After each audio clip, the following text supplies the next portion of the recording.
Good morning, everyone. So thank you Morning. very much for joining on Sunday early morning, this book reading club inauguration. So as you know that, okay, I am part of the 360 Career Vision, and we have arranging this book reading club. Okay, so what is the agenda today?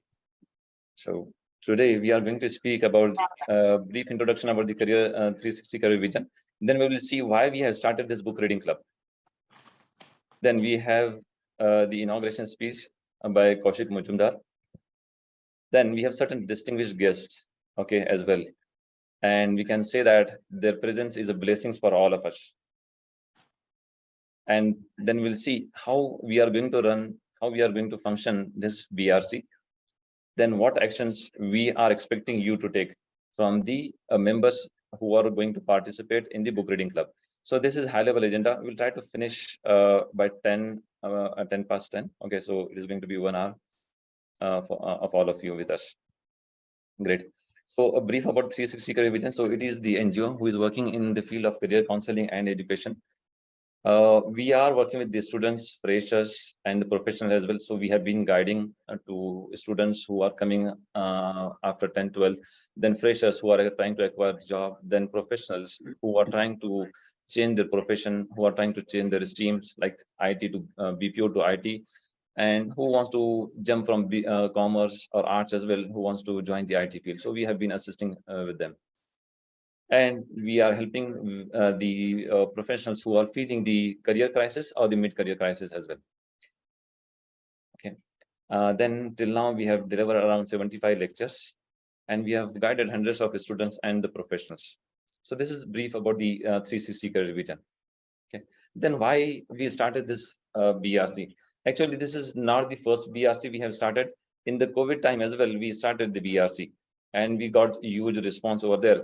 And couple of participants of that BRC is now again participating in this book reading club as well. Okay, so that is a good success, we can say. Actually, we all are hearing about the recession and all those things, and generally people are getting worried that, okay, how my job is going to affect, and they are finding a new way to survive in the recession. So when we speak about the recession, so what I feel that, okay, and majority of the people in this audience, they feel that, okay, recession is just a shift from one job to another job, one technology to another technology. And if we keep learning, then obviously recession is a myth for these people. And all of these audience who are over here, when I speak with them, they also feel that, okay, recession is a myth because it is just the job shift from one technology, one part to another part. So in the emerging space, I have seen that, okay, product space is growing a lot. Product space is growing a lot. So what we thought, let's start a book reading club and provide a platform so that people from the product space or the people or the professionals who wants to build their career in the product space, they come and they will learn together. And when we speak about the experienced people as well, sometimes or majority of the times we know the things, we just need a platform to affirm and confirm our learning and the thought process. So this platform is going to provide an opportunity to confirm and affirm those learnings. Okay, so that is the whole purpose of this BRC. Now, when I shared this concept about the BRC, then there are multiple people who got ready to join this one, and they told that, okay, yes, this is a very good concept. So those people are in these audience today, and what we feel is that, okay, their presence is a blessing for us. Wow. Okay. So we have Dipti Trivedi. So Hello, Dipti all. is the director of engineering excellence in Next Technologies. She is having more than 20 years of experience.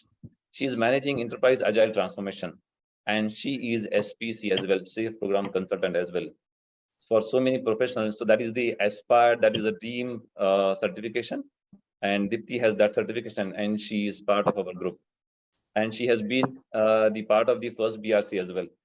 Okay, and she has been the core team in such forums. Okay, multiple forums. So thank you, Dipti, for joining this forum. All Your pleasure presence. is mine, Abdul. Thank you so much. It was a wonderful journey even last time, and we'll continue. Definitely, definitely, for sure. Then we have Siraj Gunan as well.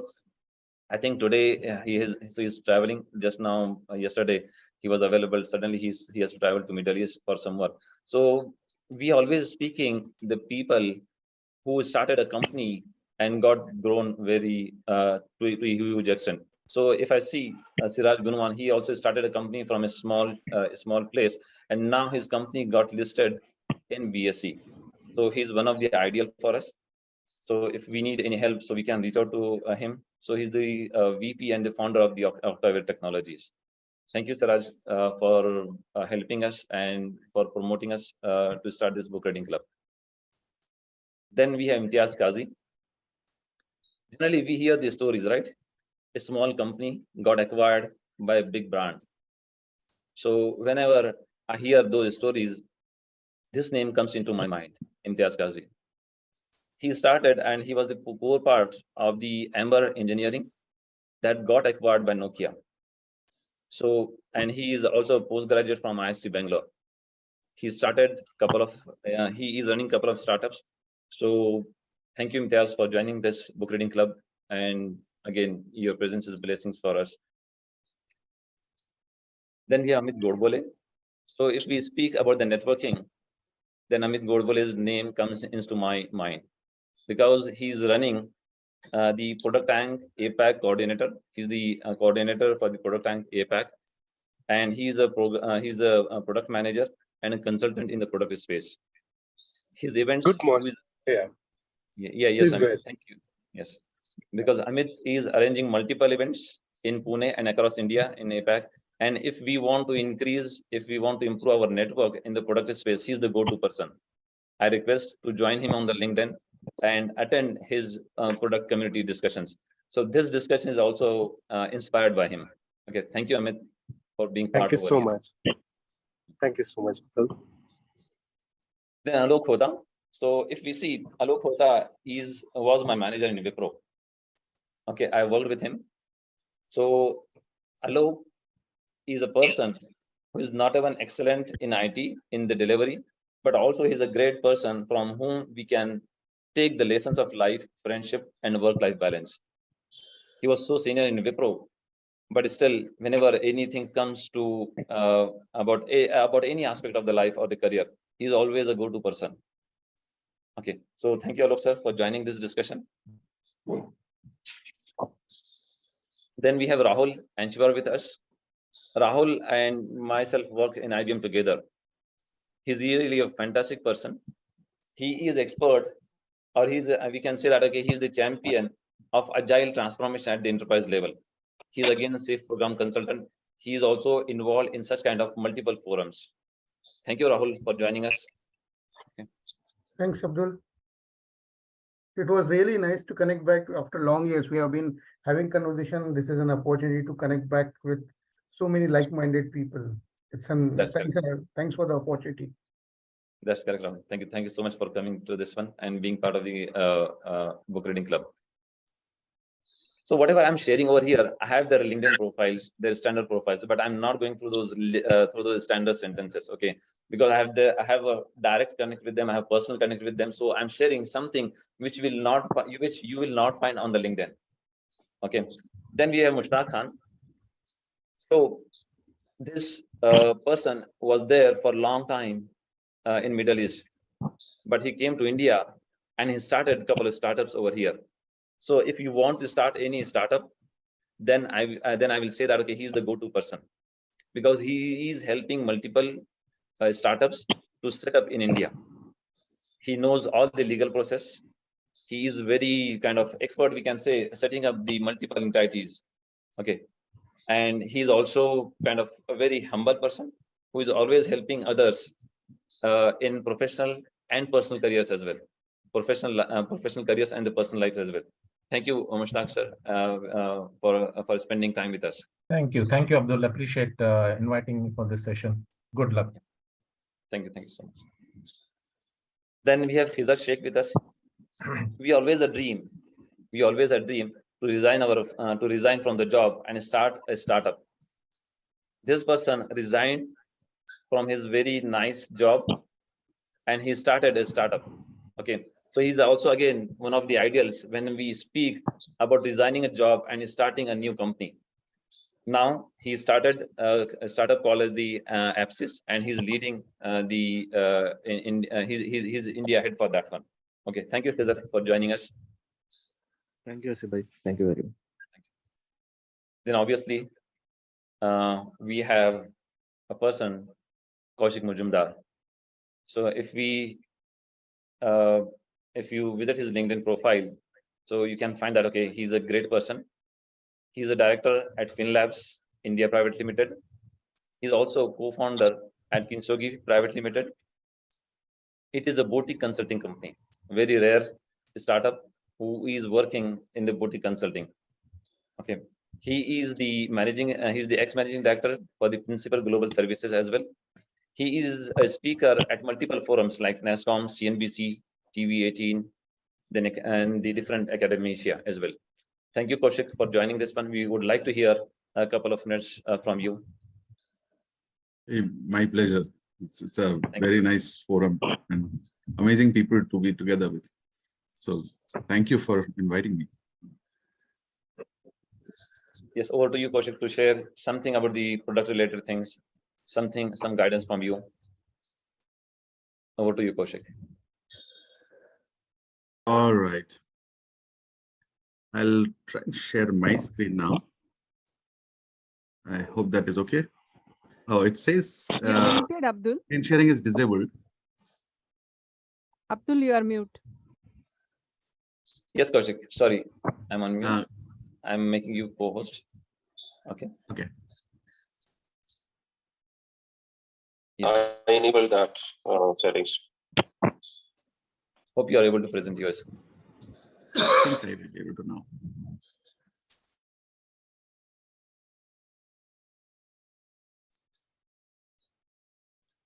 Is this visible? Yes, Kaushik, we can see your screen now. All right.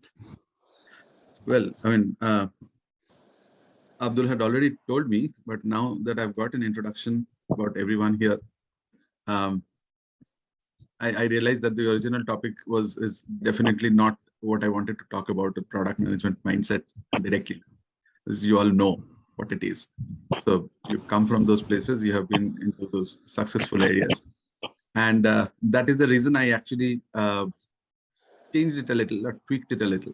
And I wanted to talk a little bit about my observations about what has gone wrong wherever I have seen them going wrong.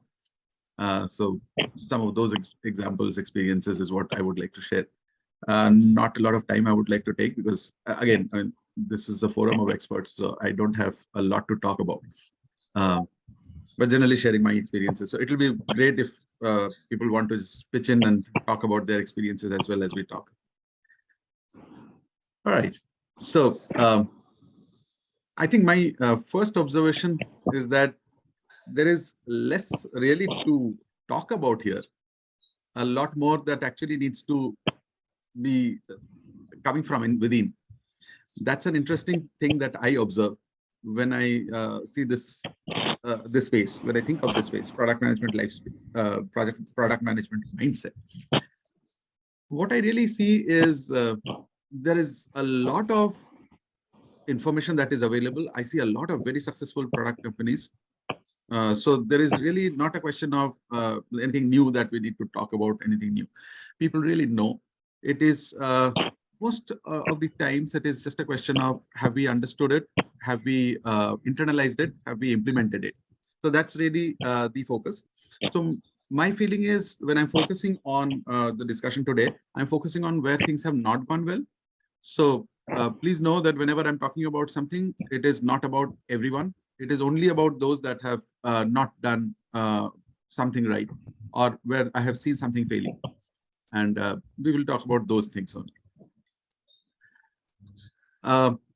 Before I get into that discussion, there is one thing I noticed when I get into anything on the internet or any book on product management mindset. I see, first of all, a discussion on project versus product. And there is an interesting tone about those documents always. And the tone is about somehow glorifying products over projects.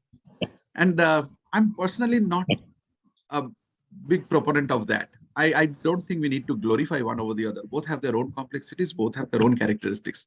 And it's very important to recognize that. And as I really pointed out here, often I've come across situations where one is actually somehow a part of the other. So when we are actually developing a product, there is a small part which is spun off as a project and run like that. I have also seen situations where there is a project going on, and for that project, this is not very common though, but there are for projects, a very specific product has to be developed. And so on the side, there is a product getting developed for a particular project that is much larger. So it happens both ways. I do not think we need to talk about one being more important than the other, but they are different for sure. And that's important to recognize, first of all. And so a lot of people can do great project management, they may not necessarily be great at product. Similarly, people who are used to product, they may not always be great at project management. So it's a question of mindset. There are a lot of people who do both very well. So it is a question of who can adapt to the two mindsets based on the situation. So I just wanted to start with that one, because this is one place where I did not always agree with how the product management mindset documents, articles, blogs, books, they start off. So that's the only one, which is more like a disclaimer. But so I will not focus so much on project versus product. I would talk about products as in isolation. And I think that is what we need to talk about here. I've already talked about this. Principles are known. So there is nothing new about the principles. When I talk to people, and this is a forum of experts, so obviously this team will know. Principles are very well known. Sometimes I think some of those things are not internalized. And I don't want to state this as if I'm trying to blame. I think it is also sometimes very difficult. And so we will talk about that. So there are sometimes they have also been understood, but during the implementation, things get clouded. I have noticed that in most cases, when products are being ideated, at the ideation stage, are pretty good, very well thought through. But gradually it gets kind of distracted, kind of gets clouded. So that's what I have noticed that happens whenever I have seen something going wrong. And this happens a lot, typically after this core team, 1, 2, 3 people who have actually thought of the idea, and then the team starts expanding. So when the team starts expanding, that's when I see a lot of this understanding is not necessarily percolated, because people lose some of those things, because in the core team, it is very well understood, and it is therefore assumed that everybody else will just execute. And we sometimes do not take the additional pain of ensuring that the entire team really understands what we are into. Because a product, and this is something that every book, every document will talk about, a product is about some goal, which is not as specific as in case of projects. Projects sometimes also have their own changes, etc. But products, it's more of a purpose. And that purpose is what everybody needs to completely understand. So it is not just about one particular feature. It's actually about the impact. It is actually about the purpose of what we are really trying to do. And that's something that gets a little lost when the team gets formed and the execution starts. So that's something that I think we have to really focus on and keep hold on. Organizations and teams that can actually do this, and there are lots of them who do it, they really are successful. So that's a very important part that I've noticed. So these are things we all know. Out of this, I'm not going to talk about these things. These are all things you know very, very well. I have noticed that the user empathy, the second one here on the list, is where I find the most difficulty people have. Again, I think it is also very difficult, because you are standing at a particular vantage point and you have a perspective. And it is very difficult in life in general to see another person's perspective, to get into their shoes. So it is not just about product development. It is actually in general, empathy or taking somebody else's perspective is not easy. And when we are talking about perspectives, it is not one perspective. There are multiple stakeholders and multiple dimensions. And therefore, these perspectives actually keep on shifting. And understanding each one of those perspectives and holding on to it while the product is being developed is a difficult task. There's no doubt about that. But that is probably a very big part of the failures that I have noticed. Design thinking, possibly, I've noticed a lot more training that are there. There are thinking process that are there. I think a lot of people do good design thinking. I'm not saying it is easy either, but I've seen people do that. Being a solution, I think people do that, and do attitude and all that. They are there. I mean, a lot of organizations do that. A lot of people do that. That you're developing a product, you are typically stepping out of your comfort zone and being agile with plans. Yeah, if a project person, a person who's used only 2 projects and suddenly comes into products, the level of change in case of products can be a little overwhelming and can be a little frustrating. But agility is something that, in general, again in life, there are going to be mindsets. But I don't think that has always been the biggest issue. Though agility, I would say, is possibly number 2. Sometimes, because once a product has been thought through, it becomes a little difficult to say that, okay, no, there has to be a fundamental shift sometimes. But the top one that I've noticed is still the user empathy. So that's something that that's my observation. Right at the ideation stage, what I've noticed is there are these 2 different things that products are about. One is there is a first mover, and the other is who comes next and tries to do something differently or better. And I have noticed a lot of times these 2 are mixed up in the mindset. So a first mover thinks and acts a little differently, whereas a second mover needs to think and act very differently. And if we think of blocking all of them together into one thing for product management, that sometimes gets a little not the right approach. As far as the, for example, as far as the second mover is concerned, I often see second movers who've come later trying to mimic what the first mover did. Then you're just repeating something that has already been done, and that does not necessarily help. What we really need is to figure out how to do the same thing, but better, probably very differently. Sometimes you have to rethink the thing, but you've got an idea about a kind of thing that is being done, and you have to figure out how to do it very, very differently, more efficiently, with better quality, etc. So you have to understand what the first mover missed out on as they got into the market.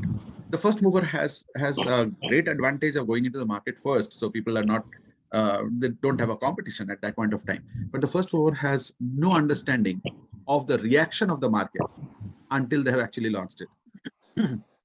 They can have a lot of discussions, but until they have launched it, they don't get to see the reaction. The second mover has the tremendous advantage of seeing the reaction of people, and that is when they can actually think of things very differently.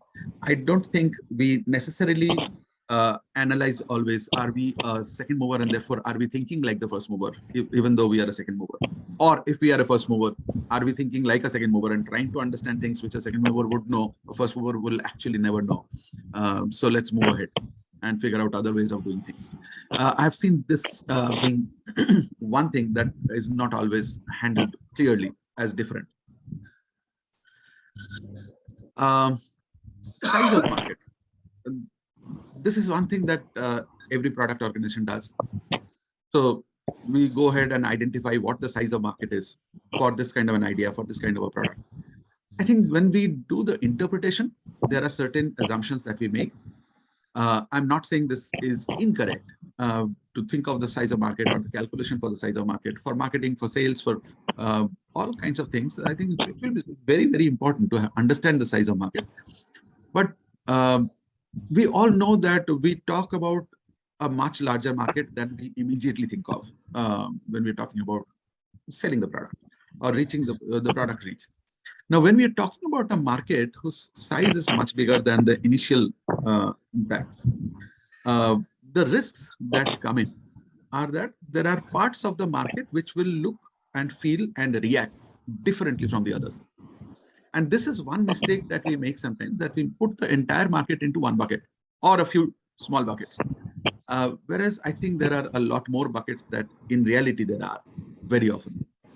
And we miss out on those opportunities to deal with all of those different buckets. So I'll come back to this thing a little later again. But this is one thing that I have noticed is the size of market is sometimes taken or measured in a different context, whereas its interpretation is used in a different context when we are developing the product. So that's something that I would think is something that needs to change, and people need to be very conscious about this. This is what we do for our convenience. And this is something that we as human beings try to do in every field. Probably I'm making a pretty generic statement, so it may sound overly bold. But most of science is about trying to create boxes of things and try to analyze how they are. Because it is very difficult for us to think of infinite number of things or a very, very large number of things and think of all of them as separate entities. So we try to categorize. When we look at anything, we try to say, okay, there are 3 categories of people. There are 4 categories of this. There are 5 categories of this item or this metal or this element or this animal kingdom or whatever else. We try to create these boxes. There is always something that we know. It is for our convenience that we do that, because then it becomes easier to handle. But we always need to know that within those boxes, there are shades. And there will always be situations, practically always, there will be situations where there will be some things that will fall in between or will fall in 2 boxes or 3 boxes simultaneously. So we all know there are things that are between animals and birds. And we have those confusing creatures and we don't know what to call them. Those kind of things will always happen. So when we try to put the customers in a few fixed boxes, this is a conscious understanding that we need to have. Because this is for our convenience. This is not for the customer's priority. And that's something that we tend to miss out on sometimes. Because it is so much easier for us to say, there are only these 3 types of customers that we are going to work with, or these are only these 7 categories that we will work with. And that's something that sometimes leads us to make very rigid boxes, and the flexibility gets lost. Because we need to understand that there could be things that are beyond these, or sometimes within multiple of these. So that's something that I have noticed we often do not necessarily think of very clearly. I did want to mention this because we do make these assumptions, and these assumptions sometimes are risky. So I have been associated with the fintech space for some time, and this is something that I have noticed that most people in the fintech space, I have seen they kind of assume that everybody who will use my product has finance as their top priority. And we know that in reality, lots of end users of fintech products really don't like to get into this finance. They don't understand it. They are not interested. This is not their top priority. They want to do other things in life, not just think of their finances, but they want their finances to be strong. So it is an interesting thing to understand that this therefore can lead to a lot of assumptions, which may not really be true when the rubber hits the road. Therefore, the convenience has to be thought of differently. Things have to be thought of differently. And once I am inside the fintech world, I am speaking and thinking day in and day out about a particular domain that itself kind of alienates me from those end users who are really trying to use this as opposed to just learn this. And for them, finance is one of the means, or whatever tools we are giving them is one of the means to go on with their life. So their life is much larger than this finance, this fintech product. And that is an assumption that I've noticed a lot of people tend to get lost about. So these assumptions we need to keep in mind.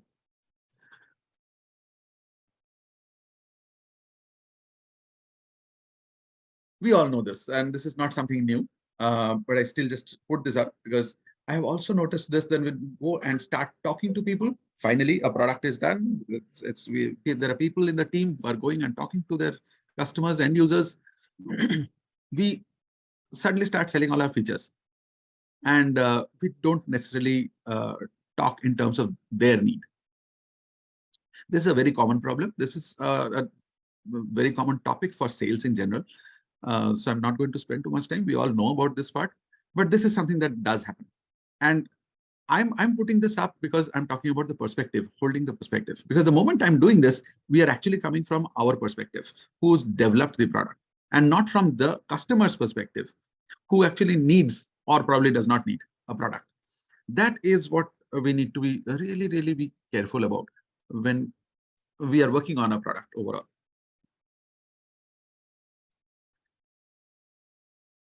This is relatively recent, but there's a lot of discussion that has been happening on UX. Still quite some time that it has happened, almost a decade now. But UX, still I see a lot of people confused with UI. And this is something that should be a thing that is to be considered very important, because each one of them has its own importance. How UI and how UX should look and feel should be done very differently. Yes, it is possible to argue that UI will become part of UX. That is one way to look at it. But please, even if that is done, UI should be thought of, given its own importance. But UX is a very, very different importance. I have noticed a lot of organizations where UX and UI kind of get handled by a single individual or single team. If it is a single team, it is possibly okay, because there may be people who think about UX more and there are people who think about UI more. But then my observation has been that one of the two teams dominates, and that sometimes does create a little issue.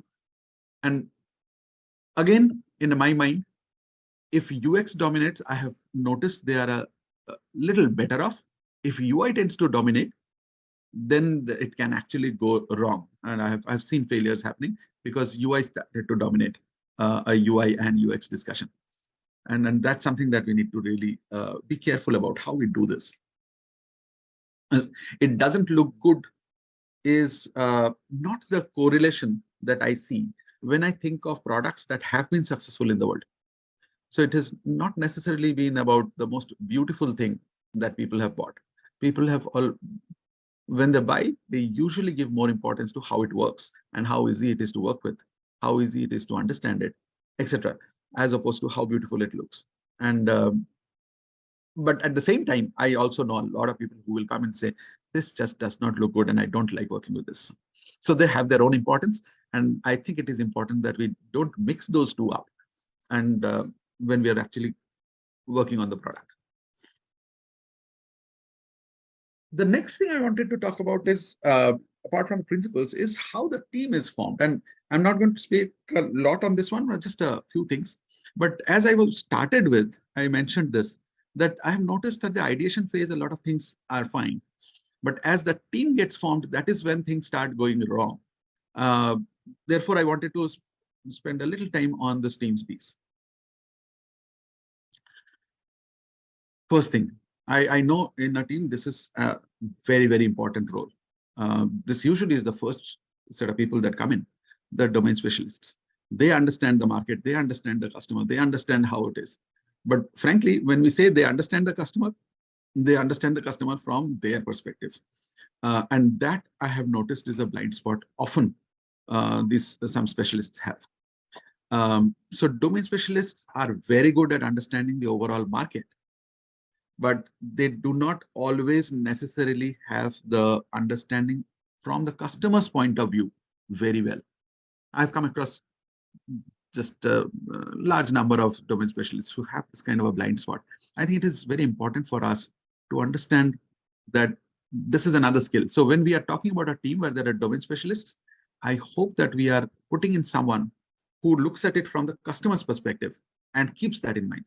So that's one thing that we definitely want to ensure in a team. The second thing that I have noticed is that when we are talking about the overall team, there's too much of this functional focus that happens in some places, and that inevitably leads to some kind of failure. Because the team, the individual members of the team do not have a holistic view of the product. This is something we started with right at the beginning. We said there is a purpose, and that purpose needs to be really well understood but it also needs to be understood what are the different perspectives that we need to look at. So there can be a customer perspective, there may be an end user perspective, and these two may be different. There are so many different stakeholders. So there is stakeholder perspective, there are finance perspective, there are these vendors, partners perspective. You need to understand all of these perspectives in the entire team. I am not saying everybody will become a specialist or have this knowledge in depth, and but they need to have an understanding of this. Otherwise, if it is too much of functional focus, I noticed there things go wrong. Again, this is possibly easier said than done. We all know when we try to put a team together, what kind of difficulties we have, and getting everybody to think of all of these things and understanding all of these things is not easy. If these are large teams, then it becomes even more difficult. But this is one area that definitely needs to be very, very carefully handled. So if there are teams that are very functional in nature, there has to be someone who needs to ensure that they are not losing sight of the other dimensions, the other perspectives. That's something that I think is very important. Again, this is something that you all know. I'm not going to spend too much time on this one, but there is a long-term perspective that needs to be there. I have seen product development organizations, of course, small ones, who, when they created, they had a whole lot of focus on everything that we were talking about. They wanted the team, they wanted the understanding, they wanted the perspective, they looked at all of those aspects, but they did not think of how to ensure that this stays on beyond the first product launch.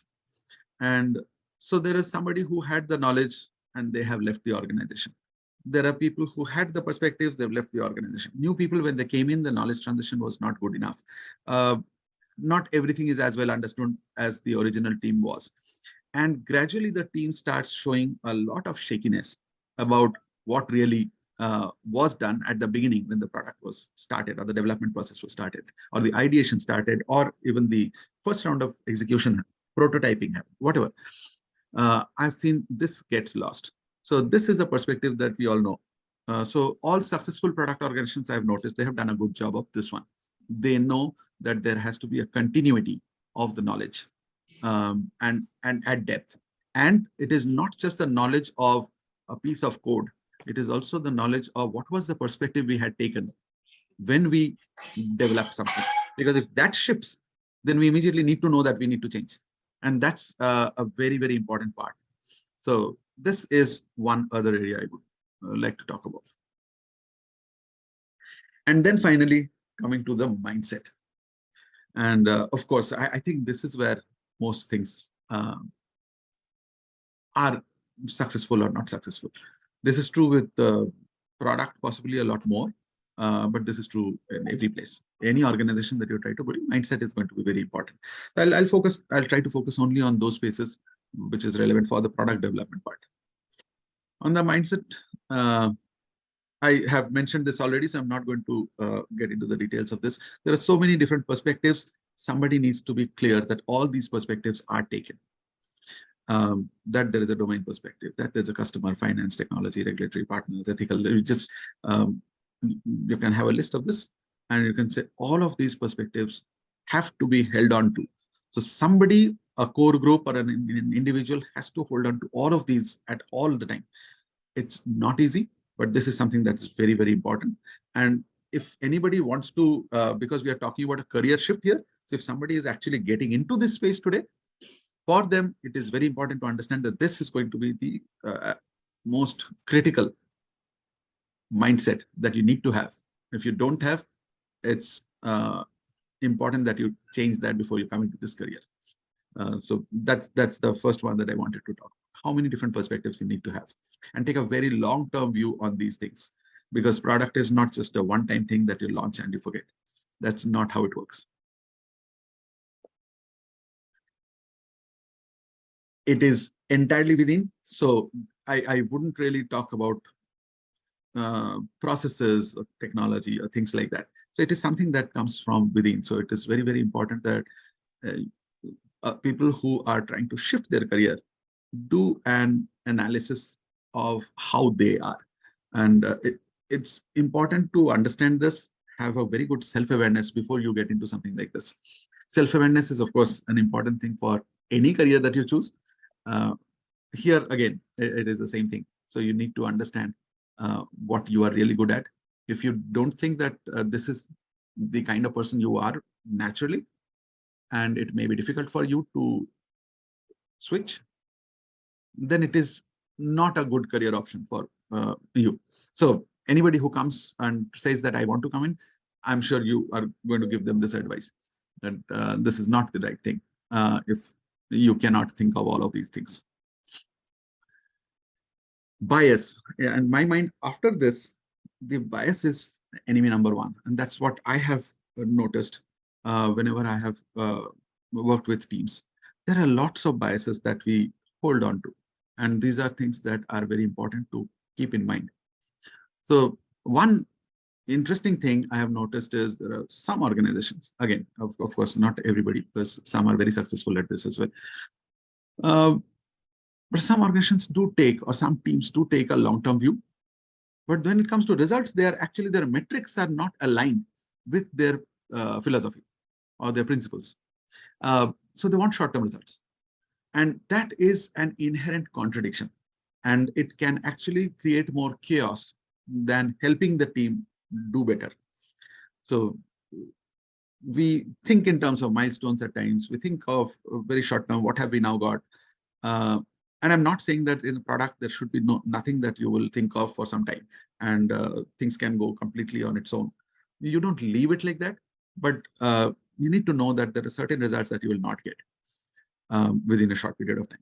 This is one place a product and a project very much differ, and that's very, very important to recognize. So if somebody has a very, very project kind of a mindset, this is where it definitely gets shut down.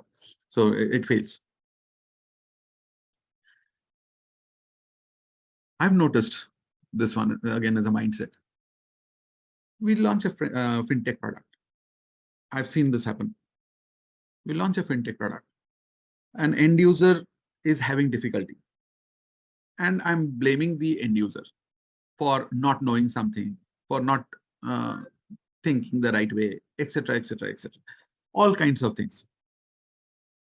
I'm actually amazed when this happens, because this is it is like that telecaller who calls me up and says there is a loan. If I say I don't want it, he'll say, why don't you want it? It's I know my need. I have my requirement. And my life, I probably understand better than you who just called up. So there's no point trying to tell me that I should do this or I don't want to do this. It is important that we keep this in mind. And when we're thinking of when the end user is doing something wrong or is saying something that is not matching the way I have designed the product, thought of the product, I need to start looking at it as a feedback as opposed to finding a fault with the end user. I have seen this mindset in a number of teams in products. Usually core teams don't do this. It is the extended team that actually has this. But these are clearly people who do not have a product mindset and a product development mindset. So that's something that I think is very important to recognize. Again, this is an interesting thing I notice. A lot of these team members do come up and talk about technical challenges. This is something that the customer needs, but we cannot do it technically. And there is this fundamental thing that we have always talked about in IT in general. And I'm not even talking about product or project or whatever else. IT in general, we have always talked about it, is that customer really does not care about the technology. The customer wants a feature. The customer wants some convenience. The customer has a particular problem that they need a solution to. That's important. So no point trying to talk about there's a technical challenge. Yeah, if I don't know how to solve it, that's a different language to use, as opposed to talking about this is a technical challenge and therefore this is how it has to be happen. It has to be done. This is a mindset again. And we need to get out of this kind of mindset, because this is not a solution mindset, really. So when we talk about end user having a problem, when we talk about technical issues and technical challenges, so what we have done is the right thing, or according to us, the best thing, then that's not something which is a product development mindset. You need to start thinking of, there may be a completely different way of dealing with the same thing. And it is very important for us to recognize that. Well, the last thing that I wanted to talk about is firstly ethics.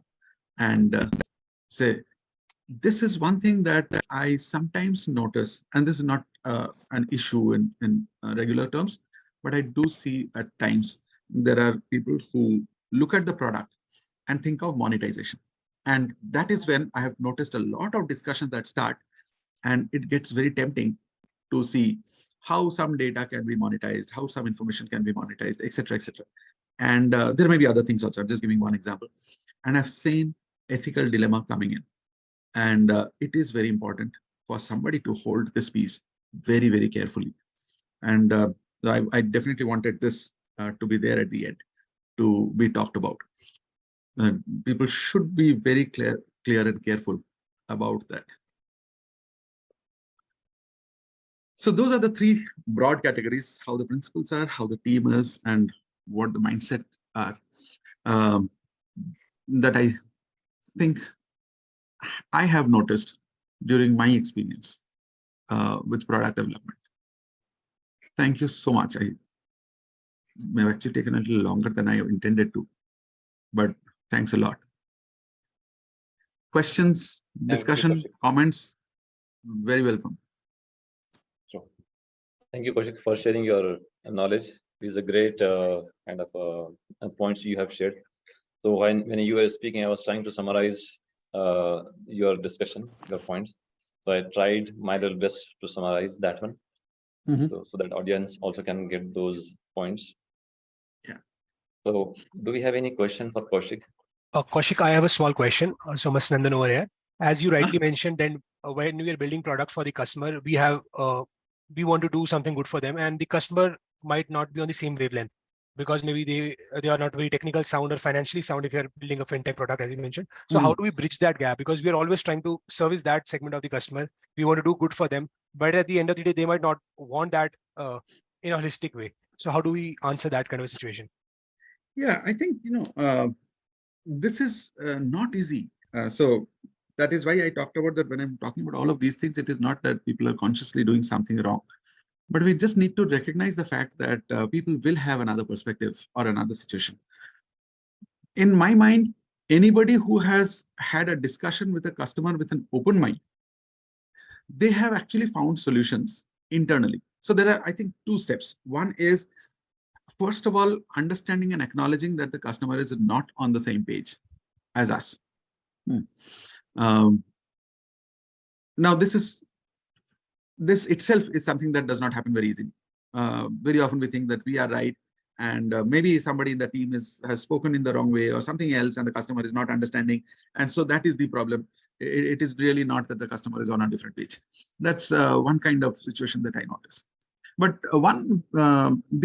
therefore, after the acknowledgement, I think then we need to come back to the drawing board and figure out, if this is the kind of customer, then is there a different way to solve it? I think that is the mindset that I'm really talking about. It is very important to understand that. I also think that there is first the empathy that we talked about and the perspectives that I talked about is a mindset. So a lot of people will not even spend time to understand where the customer is coming from.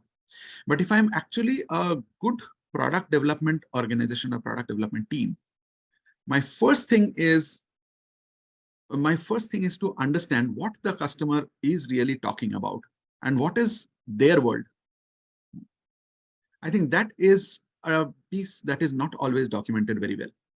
So if their world is different from what our original assumption was, and this is where the original assumption has possibly gone wrong, because we talked about only some 7 buckets, as I said, and this is an 8th dimension that I'm looking at, or a 9th dimension that I'm looking at. Somebody needs to document this and say, okay, this is a kind of customer. A lot of times, really, the solution lies in awareness building. Because you talked about fintech, I have noticed a lot of organizations talk about it. But see, awareness building is not an easy thing. It is an expensive process and a very long drawn process. A lot of people don't know some of the basics of finance, and it is very, very important for them to know. So then we need to spend that time to create that kind of an awareness. That is something we need to spend on. But again, if you want a quick result, then that is not something that we can get. It has to take time. But do spend time on that awareness building, awareness creation. learning process, explain to the customer. A lot of times, a lot of hand-holding is required. Only then it can get solved. I don't think there is a straightforward, easy solution. Sure. Thank you, Kaushik. Thank you, Thanks. Kaushik, for sharing your view. So we'll Hello. take just 2 more questions. Yeah, please go ahead, Amit. Hi, thank you, Kaushik, for such an insightful and powerful session. You very nicely covered all the aspects of product management, and thank you for that. My question is Mhm. about your last point, ethics, which you touched. And in these days, there is this whole debate going about ethics in AI. Oh, yes. And that, and as we know, these LLM models have become bigger and better because of the data mining they've been able to do for all these years.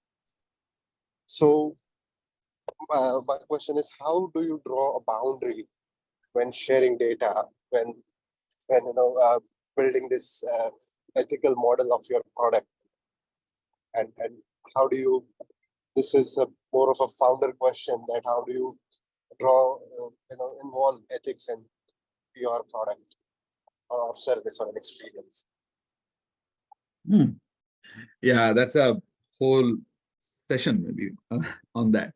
But yeah, when it comes to ethics, it is not easy to draw boundaries, and boundaries often are not very sharp, and they're very contextual. So that's always very important, which is why we try to bring more regulations, which become more sharp and clear. As far as ethics is concerned, we also need to understand that I don't think we have the same standard of ethics with everyone, in every culture, in every country. And that is also very important to recognize. So ethics is that way a little fuzzy. I don't want to say that therefore ethics is meaningless. Ethics, there are certain things that are very standard, and we need to definitely stick to those. But we need to understand what our core objective is. Is it to help people, or is it for us to benefit from it? And I know the answer immediately becomes is both. So the moment my benefit takes up a large part of the discussion, it tends to dilute ethics. It has to first start without keeping the benefits in mind. Is it something that is helpful, meaningful, doable for people? My worry with ethics is that ethics and bias come probably together. And we talked about this bias, and a lot of our biases we ourselves are not always aware of. And if we are not aware of the biases that are there subconsciously in us, we will end up doing something which is unethical. So since you talked about AI, it is something that is coming up and getting discussed the most probably there. But you know how many biased systems came up, and very large systems, very large AIs came up, and how they are biased by how the world is looking today. It sometimes is the bias of the person who started it, who developed it, who wrote the core code, who trained it. And you know, an AI machine is not trained by the globe. The first is trained by a very small number of people, maybe sometimes a single person. And therefore, all the biases this person has, and it is typically not possible to have a human being without a bias. But whatever those biases are, once they get transformed or translated into things which the system starts assuming as rule, and then the unethical things start getting. So it is not. It is definitely not easy. I think it is important when it comes to ethics. In my mind, diversity and inclusion is a good solution or an antidote to ethics issues. If you can build a team of people who have very different thoughts and very different way of looking at things, bring them together, ensure there is conflict. And these are very healthy conflict. This conflict is very important. You will probably end up being ethical. It is not easy to handle this because it will seem like every idea that comes up, somebody opposes it and they just don't like it. And if I am an impatient kind of a person, I would immediately say, get rid of this person and we will go ahead with our product. And that is the trap. That is where ethics starts going wrong.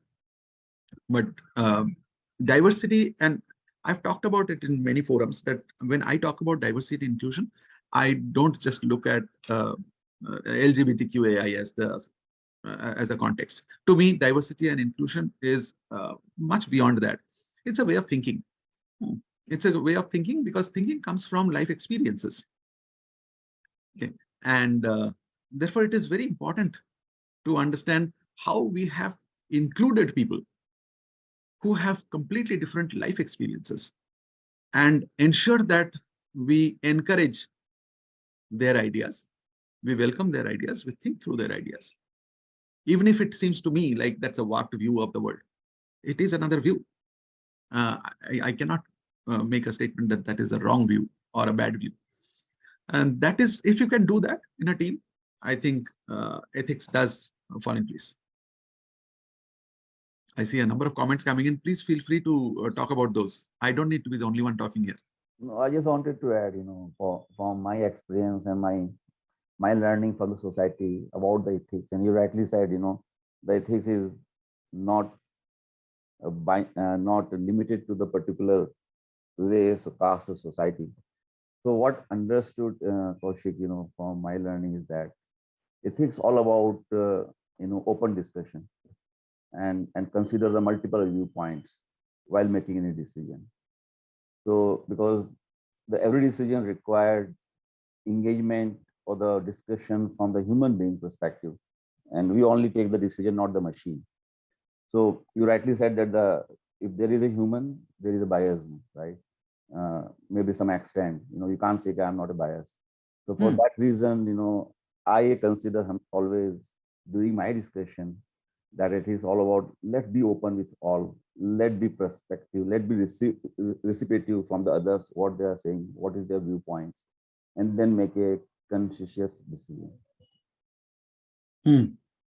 Yes, very nicely told. Yeah. Thank you, Kaushik and Yasir and others for sharing your views. So just in favor of time, we will proceed further. Okay. And as usual, we always say that, okay, connect one-to-one as well via LinkedIn and other avenues. Okay. So now next part of the agenda is how we are going to run this book reading club. That is another important point which we want to cover over here. So what we are thinking that, okay, whatever the books we have shared at the beginning in the survey, so that book will be divided among around 9 participants. Okay, and these participants are going to meet over the weekend for 90 minutes. And for week 1, the participant 1, participant 2, and participant 2 and participant 3, they are going to share their learnings, whatever the chapters which will be allocated to them. Okay, and the remaining 20 minutes, we are going to have the brainstorming, whatever we have learned, how much we can apply, how much we can tailor, and what is the real applicability of those concepts which we heard from the book. Okay, and then again, next week, second week, the person 4, person 5, and person 6, they are going to share their views. And again, for 20 minutes, there is going to be the group discussion. Similarly, for the subsequent week, we will be having the similar pattern, and this we will continue till we end the complete book. What does it mean is, just take the example, if I am the person 1, if you can see this image, I have to learn certain, I have to read certain chapters, then I have to present those chapters in front of everyone, then I will get again sufficient time, around 2 weeks, so that again I will read my chapters, and again I will come back over here. So generally from my previous experience, I have seen that, okay, around 9 weeks, around 10 weeks, we complete one book. Okay, so what does it mean again? I will read in 2 to 3 weeks, I am just going to read around 15 pages, around 10 to 15 pages. Then my turn will come after 2 weeks again. So we will be providing you sufficient time to learn, to read and to present those chapters. Okay, and next week we are going to have 30-minute discussion with the participants over here. Okay, so what actions we are expecting from you? We are expecting that, okay, you will be having your own copy. Then we are committed whatever the chapters allocated to us, so we will be reading that one, and we will be coming over the weekend, and you are going to share those learnings from those chapters. Obviously, in our life, there are certain family situations, unavoidable situations are there. We are happy to help. It is not the case that okay, it is hard boundary, but it is kind of the person's responsibility. But if you face any problem when we are going through this journey, oh, I'm unable to prepare, don't worry, don't feel bad. We are here to help. Okay, if you inform us the last moment as well, so that's perfectly fine in worst case. Okay, then obviously for the monthly logistics, if you can share certain couple of some money, so that's perfectly fine. But this is going to be the optional. This is going to be optional. This is not compulsory. Okay. Then again, when we move through this journey, what we should celebrate our each and every moment. Okay, during and the post. So what we are thinking will be sending the LinkedIn messages to improve our networking as well. Okay, and we are going to have all the sessions recorded. We are going to have all the sessions recorded as well, so that in future, if you want to use this recording for your own learning, if you want to share with other people, that should be there. And we are thinking to share the certificate as well at the end. So I'm about the certificate, as I'm telling, we are thinking we'll take certain survey and we will think about the certificate as well. Okay, so who are going to be the facilitators for this one? So we have Arish Sheikh. He is having more than 30 years of experience. So he will be one facilitator. Then we have the young person, Masnandan, as well. He is from the product space. He is going to be a facilitator. And I will be also there. So Masnandan, I have shared you one link. Can you please share that again? Okay. Sure. In the link. Yeah, I share after a minute or so. So the initial survey which we rolled out, we try to hear which book you want to read together, and we found that okay, these are the different books which we have mentioned, and we found that for Empower we got 27 votings. Then for Measure What Matters, which is by John Doerr, we got 27 voting again. Then again for the Continuous Discovery Habit, equal voting. Then 19 votes we received for Lean UX, which is by Jeff Gothel. Then 19 votes for the Inspired book, and 19 votes Escaping the Build Trap, which is written by Melissa Perry. What we felt looking at the audience, the Measure What Matters and Continuous Discovery Habit, we are thinking to skip that one because those are a little bit advanced books. So there's a reason we thought to skip that one, and let's start with the basics. And if we want to start with the basic in the product space, then we felt that okay, the Empowered is a very nice book. It is having around 432 pages, and the book cost is around 2050. And again, the Lean UX Canvas, this is a very nice book which is having 250 pages. Then Inspired, so this book is of 368 pages.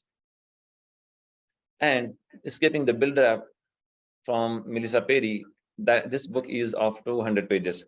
So Masnandan has just pasted one link. What we request you to do is go on that one and press a button which book you want, because in this survey, the one which Masnandan has shared just now, it has only 4 books and it has a radio button. So we will see for which book we are getting the maximum votes. We will start with that book out of these 4 books. Is there any question from anyone?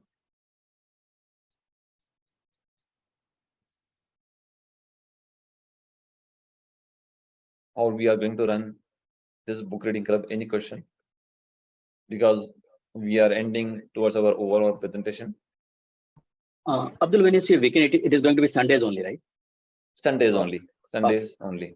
Perfect. And it is going to be the morning time, because what we feel, we will finish our learning in the morning and during the time which is provided, and the remaining time of the day after 10:30 or 11 o'clock, we are going to spend with the family as well. Because from my previous experience, if we keep in the afternoon, so people neither go out, and so it is kind of in between which is coming. So from the surveys, what we felt, morning time is better for the learners. Yeah, thank you. Sense. So please do vote on the survey which Masnandan has shared. So everyone has received the link? Yes. Great, super. Done with the survey. Great. So it is short survey, which should take just 2 minutes or so. Okay. Then it is the last slide which we are coming to. So we have Amit Godbole with us. Amit, it will be great if you share the different avenues which we are having in the product space, because what I felt we should be sharing here, what are the different avenues of learning for the continuous improvement part. Amit is doing a great work in the product space, and he is the coordinator from the for the APAC from the product tank. So Amit, would you if you can speak a couple of words, couple of sentences about the product tank Pune, it will be great.